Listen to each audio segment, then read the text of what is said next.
En 1981, Paul McCartney invitó a Michael Jackson a su casa en Inglaterra, en donde escribieron Say, Say, Say y comenzaron su amistad. Durante esa visita, Paul le recordó a Michael la lista de canciones que el ex-Beatle había escrito y le dijo que le pagaban cada vez que se reproduce o se graba una de ellas. En 1982 grabaron otra canción juntos, The Girl Is Mine, que se convirtió en el primer sencillo del álbum Thriller del rey del pop. Paul McCartney y John Lennon habían perdido los derechos de publicación de la mayoría de sus canciones en 1969, cuando dos de los socios de su compañía editorial Northern Sons vendieron sus acciones a ATV Music sin previo aviso. Años después, Paul consideró comprar el catálogo de ATV, incluyendo miles de canciones pop, además de una parte considerable de la colección de su famoso cuarteto, The Beatles. Iba a ser un negocio asociado con Yoko Ono, pero el acuerdo entre ellos no funcionó. Los esfuerzos para volver a adquirir su catálogo fueron inútiles, pero los ex-Beatles seguían recibiendo regalías. A raíz de lo que le contó Paul, Michael Jackson quedó muy interesado y decidió invertir en la publicación de música, adquiriendo los derechos de las canciones de Sly and the Family Stones y de Dion, dos de sus grandes ídolos de los años 60. Y cuando las canciones de los Beatles salieron a la venta, Jackson le dijo a Paul que las iba a comprar, pero el ex-Beatle creyó que estaba bromeando. Su sorpresa fue enorme cuando el rey del pop hizo su oferta muy fuerte, que podía pagar muy fácil con las ganancias de su famoso y exitoso álbum Thriller, y quedó como propietario de las canciones del cuarteto más importante de la era del rock. El negocio acabó con la amistad de esas dos de las estrellas más grandes de la música. La paradoja es que después de eso, Paul McCartney, muy enojado, tenía que pagarle a Michael Jackson cada vez que quisiera cantar uno de sus propios temas. Según cálculos que encontramos en nuestra investigación, para 2012, licenciar una canción de los Beatles podía costar hasta $250,000. Años después de comprar la música de los Beatles, Michael fusionó su catálogo con Sony Music y se creó la sociedad Sony ATV Music Publishing y conservó la mitad de la propiedad. En 2016, 7 años después de que falleciera Michael, Sony compró sus acciones por $750 millones, dejando a McCartney con la frustración de no recibir ni $1, o como decimos en Colombia, viendo un chispero. De todas maneras, Paul McCartney adquirió los derechos que tenía el sello EMI Music de algunas de las canciones de The Beatles, entre ellas Love Me Do y P.S. I Love You. Cuando Michael falleció en 2009, Paul recordó su gran sentido del humor y los buenos momentos que pasaron juntos. De todas maneras, su amistad terminó el 14 de agosto de 1985, 3 años después de su dueto The Girl Is Mine. En esa fecha, Michael hizo una oferta irresistible: $47,500,000 por los derechos de más de 250 canciones de Lennon y McCartney, que además pagó en efectivo. Se estima que esa era la mitad de la fortuna del rey del pop a mediados de los 80. En realidad, Paul McCartney no tuvo suerte en el tema de derechos de sus canciones desde el principio.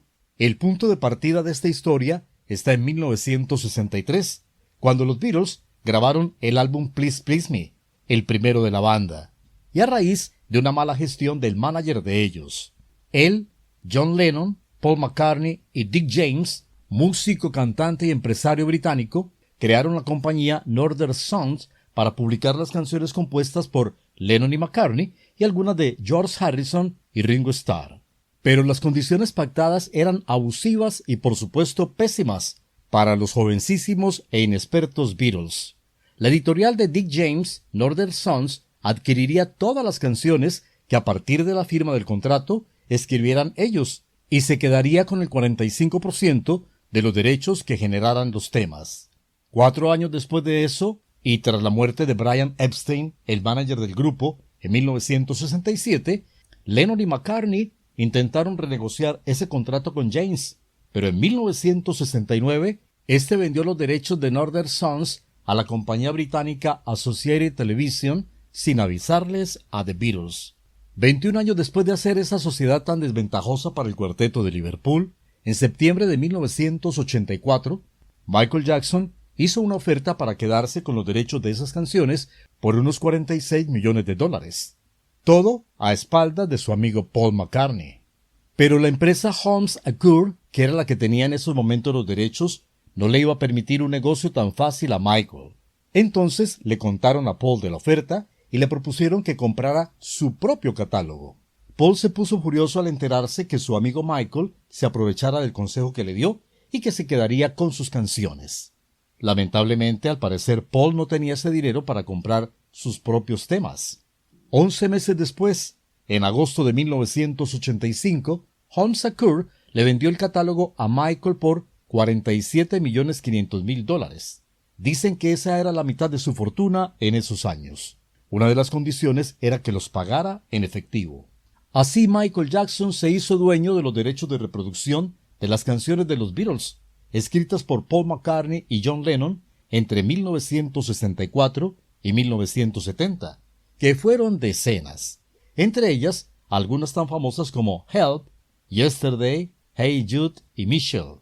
A pesar de lo duro que ha sido para McCartney, parece que el panorama mejoró.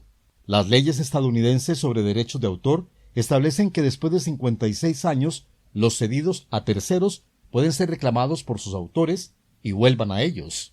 Por lo que a finales de 2018, los derechos de reproducción de estas canciones volverían a estar en manos de Paul McCartney y de Yoko Ono, como heredera de John Lennon. En enero de 2017, Paul comenzó de nuevo la aventura para asegurarse de que la ley se cumpliera y demandó el control de los derechos de las canciones a Sony. Finalmente, en julio de ese mismo año, los abogados de Paul McCartney y de la casa disquera llegaron a un acuerdo confidencial, por lo que pudo por fin recuperar los derechos de reproducción de sus canciones en octubre de 2018.